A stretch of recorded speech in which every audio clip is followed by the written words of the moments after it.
po sa usaping ito. Una, para sa karaniwang mamamayan, ang manggagawa, ang maliliit na negosyante na ang simpleng bank account ay pwedeng masilip ng BIR o AMLA kapag kinakailangan.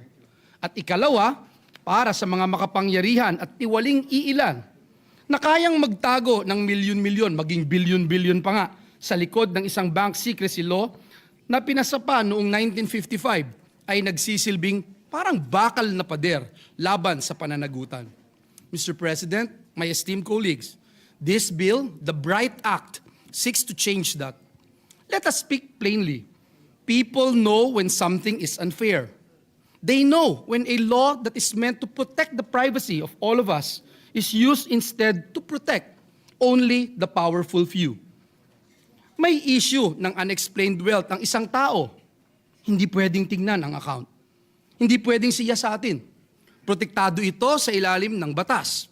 Our people see these excuses, Mr. President. They feel these barriers and consequently lose trust in our institutions. Can we blame them? Of course not. Confidentiality is important, yes. Pero ang tanong ng taong bayan ay simple lamang, Ginoong Pangulo. Dapat po bang gamitin ang batas para pagtakpan ang mali o takbuhan ang pananagutan? Sa napakatagal po na panahon, ang sagot po ay oo. Our outdated bank secrecy laws have made it easy